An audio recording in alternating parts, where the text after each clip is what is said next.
warahmatullahi wabarakatuh. Saya Ladia Ayuskarsari, NIM 934200319. Video ini dibuat untuk memenuhi tugas UTS mata kuliah Akun Officer.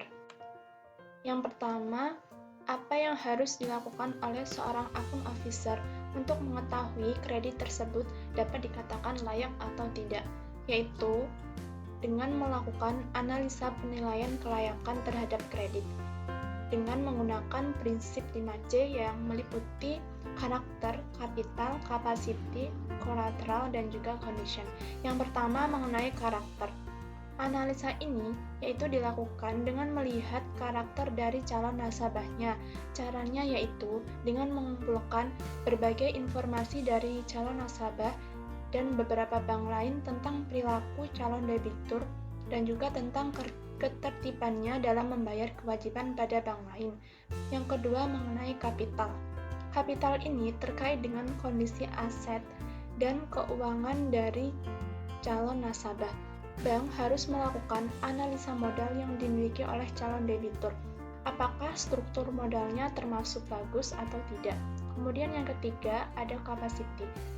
Bank wajib melakukan analisa terhadap kemampuan calon debitur dalam membayar kewajibannya kepada pihak bank dengan cara mengetahui bagaimana dia memimpin perusahaan atau mengelola usahanya. Kemudian yang keempat ada collateral, yang merupakan jaminan atau agunan dari calon debitur yang tidak bisa menutup kemacetan calon debitur di masa depan. Hal ini juga patut menjadi pertimbangan. Kemudian yang kelima ada condition. Kondisi ini merujuk pada kondisi perekonomian secara umumnya, khususnya usaha yang dimiliki oleh calon nasabah, termasuk prospek dan peluang bisnisnya. Jika perekonomian atau sektor usaha dari calon debitur dinilai kurang baik, maka pihak bank akan melakukan pertimbangan kembali dalam memberikan kredit kepada nasabah. Setelah prinsip 5C terpenuhi, maka akan dilakukan analisa terhadap prinsip 7P yang meliputi pertama, personality atau kepribadian dari calon nasabah yang mengajukan kredit. Pihak bank akan melihat profil keseluruhan kepribadian dari calon nasabah, termasuk sikap dan juga kesehariannya. Yang kedua ada purpose atau tujuan mengambil kredit. Pihak bank akan melihat apa tujuan dari nasabah mengambil kredit, entah itu untuk keperluan konsumtif, usaha, maupun untuk keperluan lainnya. Kemudian ada party, artinya calon debitur akan dimasukkan ke dalam beberapa golongan terkait keuangan. Pihak bank akan mengklasifikasikan calon nasabah melalui kepribadian yang dimiliki oleh nasabah, kemudian modal, loyalitas, dan juga lainnya. Kemudian ada payment, yang merupakan cara pembayaran kredit oleh nasabah. Penilaian ini dilakukan untuk menilai cara nasabah untuk membayar kredit. Bagaimana nasabah dalam membayar kreditnya, entah itu dilihat dari penghasilan maupun dari usaha yang sedang dijalankan.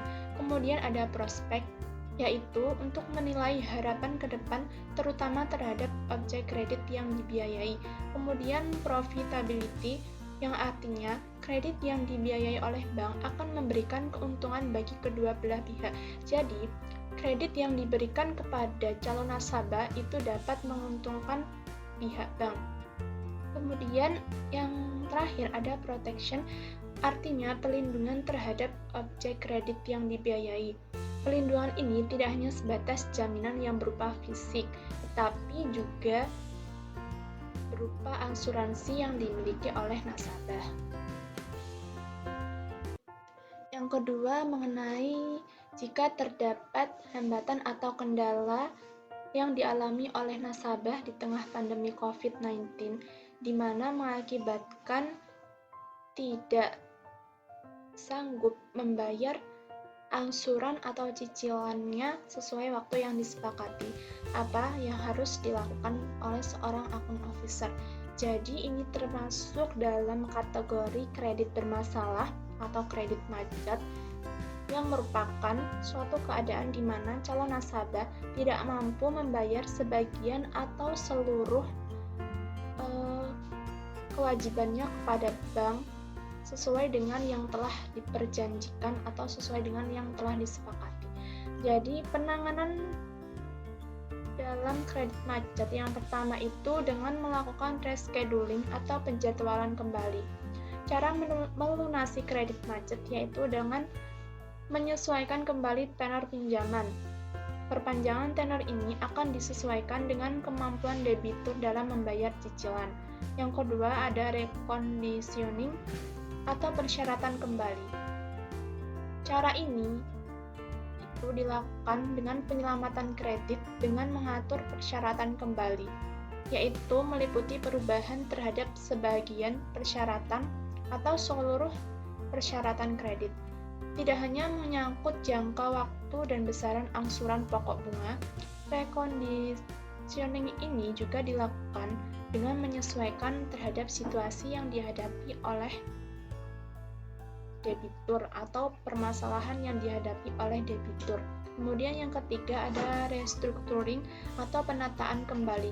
Cara mengatasi kredit macet di bank ini yaitu dengan melakukan restructuring.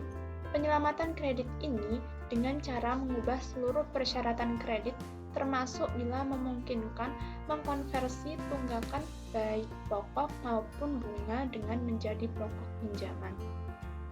Sekian penjelasan dari saya. Wassalamualaikum warahmatullahi wabarakatuh.